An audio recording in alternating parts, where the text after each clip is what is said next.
जो माल माँ बाप और रिश्तेदार छोड़ मरे, थोड़ा हो या बहुत, उसमें मर्दों का भी हिस्सा है और औरतों का भी।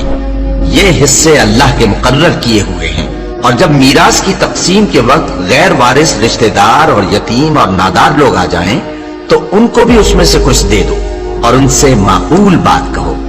और ऐसे लोगों को डरना चाहिए जो ऐसी हालत में हों कि अपने बाद नन्हे नन्हे बच्चे छोड़ जाएं और उनको उनकी निस्बत खौफ हो कि हमारे मरने के बाद उन बेचारों का क्या होगा।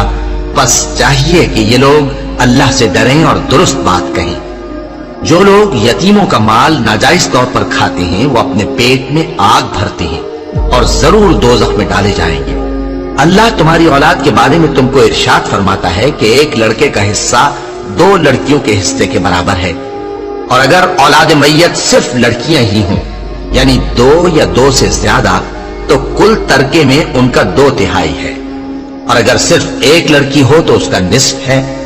और मैयत के माँ बाप का यानी दोनों में से हर एक का तरके में 6ठा हिस्सा है, बशर्ते कि मैयत की औलाद हो। और अगर औलाद न हो और सिर्फ माँ बाप ही उसके वारिस हों, तो 1/3 माँ का हिस्सा है। और अगर मैयत के भाई भी हों तो माँ का 6ठा हिस्सा होगा।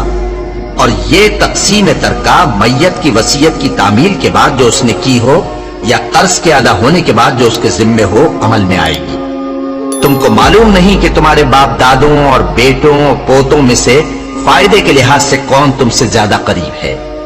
ये हिस्से अल्लाह के मुकर्रर किए हुए हैं और अल्लाह सब कुछ जानने वाला है, हिकमत वाला है। और जो माल तुम्हारी बीवियां छोड़ मरें, अगर उनकी औलाद न हो तो उसमें से निस्फ तुम्हारा है। फिर अगर उनकी औलाद हो तो तरके में तुम्हारा हिस्सा 1/4 है।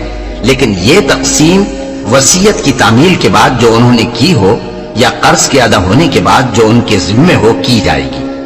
और जो माल तुम मर्द छोड़ मरो, अगर तुम्हारी औलाद न हो तो तुम्हारी बीवियों का उसमें 1/4 हिस्सा है। फिर अगर तुम्हारी औलाद हो तो उनका 8वां हिस्सा है। ये हिस्से तुम्हारी वसीयत की तामील के बाद जो तुमने की हो और अदाए कर्ज के बाद तकसीम किए जाएंगे।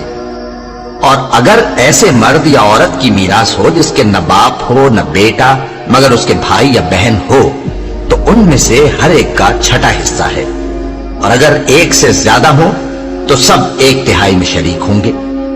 ये हिस्से भी बाद अदाए वसीयत और कर्ज, बशर्ते कि इनसे मैयत ने किसी का नुकसान न किया हो, तकसीम किए जाएंगे।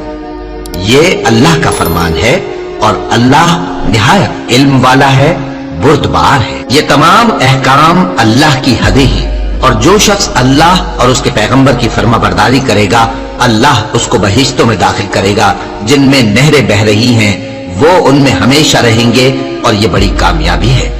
और जो अल्लाह और उसके रसूल की नाफरमानी करेगा और उसकी हदों से निकल जाएगा, उसको अल्लाह दोज़ख में डालेगा जहां वो हमेशा रहेगा और उसको जिल्लत का अजाब होगा।